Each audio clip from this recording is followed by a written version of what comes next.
তো এই দেখো আমাদের বাড়িতে এখন সরা পিঠে, ছাঁচ পিঠে বা অনেকে এটাকে চিতল পিঠে বলে, তো সেটাই হচ্ছে। দেখো কি সুন্দর ফুলেছে। এই পিঠেগুলো খেতে খুবই টেস্টি হয়। কার কার পছন্দ তোমরা কমেন্টে জানাও।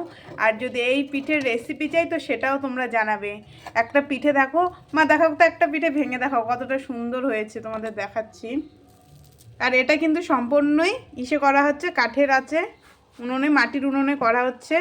দেখতেই পাচ্ছ মাটির উনুনে তৈরি হচ্ছে পিঠেটা। আর এইখানে সাইডে হচ্ছে পিঠেটা ভিজানো হয়েছে, দেখতেই পাচ্ছ এইখানে। এই পিঠেগুলো এখন ভেজানো হবে। এই রকম দিয়ে দিচ্ছি। আর তোমরা এই শীতকালে কি কি পিঠের রেসিপি চাও সব কিছু আমাকে কমেন্টে জানাও, তাহলে আমি সেই সেই পিঠের রেসিপি তোমাদের দেবো। তো দেখো মা এখানে পিঠে দিচ্ছে।